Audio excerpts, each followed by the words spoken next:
ನಿಮ್ಮನ್ನು ಕರೆಸಿಕೊಳ್ಳುವುದಕ್ಕೆ ಬಲವಾದಂತಹ ಕಾರಣ ಏನು ಅಂತ ಗೊತ್ತಾಗಲಿಲ್ಲ. ಬ್ರಾಹ್ಮಣೋತ್ತಮರೇ,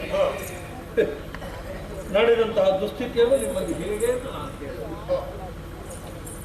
ಕೆಲ ಕ್ಷಣಗಳ ಹಿಂದೆ ನನ್ನ ಅಳಿಯನಾಗಿರುವಂತಹ ನಳನ ಆಸ್ಥಾನ ಪುರೋಹಿತರು ನನ್ನ ಇರುವರು ಮಕ್ಕಳನ್ನು ತಂದು ನನ್ನ ಬಳಿಗೆ ಬಿಟ್ಟು ಹೋದರು. ಏನು ಅಂತ ವಿಚಾರವನ್ನು ಕೇಳಿದವಾಗ ಹೇಳ್ತಾರೆ, ವಿಷಧಾಧಿಪತಿಯಾಗಿದ್ದಂತಹ ನನ್ನ ಅಳಿಯ ನಳ ರಾಜ್ಯ ಭಂಡಾರವನ್ನೆಲ್ಲ ಕಳೆದುಕೊಂಡು ಹೆಂಡತಿ ವಿಹೀನನಾಗಿ ಎಲ್ಲೋ ಲೋಕಾಂತರವಾಗಿ ಹೋಗಿದ್ದಾನೆ ಎನ್ನುವ ಹಾಗೆ. ಹೌದು ಪುರೋಹಿತರು, ದಮಯಂತಿಯಲ್ಲಿದ್ದಾಳು, ಅಲಿಯನಾಗಿರುವಂತಹ ನಳ ಚಕ್ರವರ್ತಿಯಲ್ಲಿದ್ದಾನೋ ಆ ನರಿ ಮಕ್ಕಳು ಬಾಳು ಎಂಬ ಹಾಗೆ ಅಳುತ್ತಾ ಇದ್ದಾರೆ, ಅಪ್ಪ ಅಮ್ಮ ಬೇಕು ಎನ್ನುವ ಹಾಗೆ. ನಿಮ್ಮಲ್ಲೊಂದು ವಿದ್ಯಾಪಿ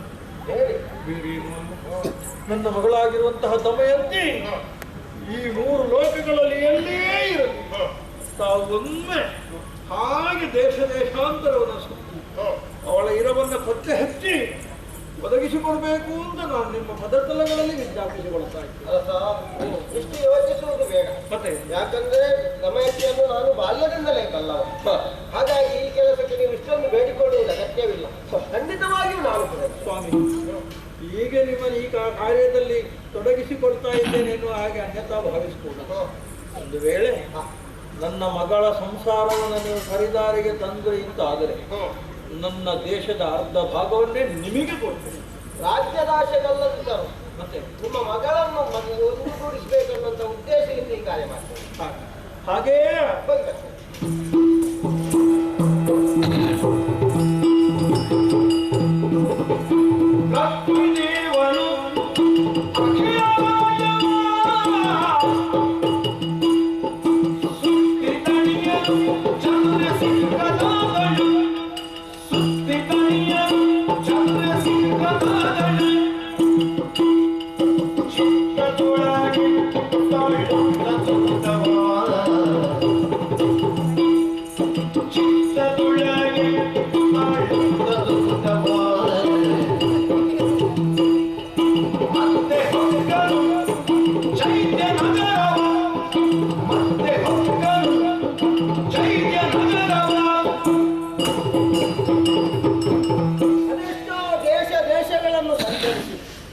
ಇಷ್ಟರವರೆಗೆ ದಮಯಂತಿಯ ಸುಳಿವೇ ಇಲ್ಲದೆ ಹೋಯಿತಲ್ಲ. ಏನು ಮಾಡೋಣ, ಎಲ್ಲಿ ಹುಡುಕೋಣ? ಎಲ್ಲಿ ಹುಡುಕಿದ್ರು ನನಗೆ ಕಾಣದೇ ಹೋದನಲ್ಲ. ಏನು ಮಾಡೋಣ, ಅರಸರಿಗೆ ಏನು ವಿಚಾರ ತಿಳಿಸೋಣ ಅನ್ನುವುದೇ ನನ್ನ ಗಮನಕ್ಕೆ ಬರುವುದಿಲ್ಲ. ಹೌದು, ಇನ್ನೆಲ್ಲಿಗೆ ಹೋಗಲಿ, ಇನ್ನು ಯಾವ ಕಡೆ ಹುಡುಕಲಿ? ಓ, ದೂರದಲ್ಲಿ ಕಾಣುತ್ತಾ ಉಂಟು ಚೈತ್ಯ ದೇಶ. ಅಲ್ಲಿ ಯಾಕೆ ಇರಬಾರದು? ಹೇಗಾದರೂ ನಾವು ಆಶಾವಾದಿಗಳಾಗಿರಬೇಕೇ ಹೊರತು ನಿರಾಶವಾದಿಗಳಾಗಬಾರದು. ಹಾಗಾಗಿ ಎಲ್ಲರೂ ಇರಬಹುದು. ತಡ ಮಾಡುವುದು ಯಾಕೆ? ಕಾಣುತ್ತಿರುವಂತಹ ಚೈತ್ಯ ದೇಶದೊಳಗೆ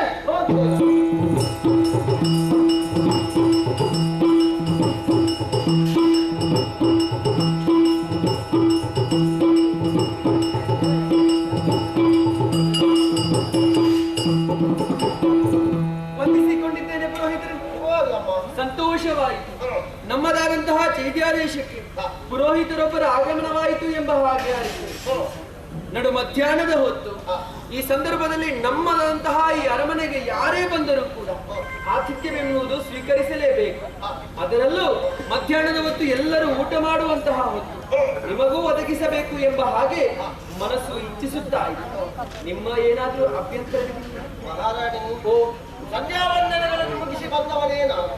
ಕಾಣುತ್ತಿರುವಂತಹ ನದಿಯಲ್ಲಿ ಸ್ನಾನಾದಿಗಳನ್ನು ಪೂರೈಸಿ ಸಂಧ್ಯಾ ವಂದನೆ ಮುಗಿಸಿದ್ದೇನೆ. ಸಂತೋಷ. ಹಾಗೆ ನೀವು ಮಧ್ಯಾಹ್ನದ ಹೊತ್ತು ಹೌದು ನಿಮ್ಮ ಆತಿಥ್ಯವನ್ನು ತಿರಸ್ಕರಿಸುವುದು ಸೂಕ್ತವಲ್ಲ. ಹಾಗಾಗಿ ಹೀಗೆ ಬರಬೇಕು, ಹೀಗೆ ಬರಬೇಕು.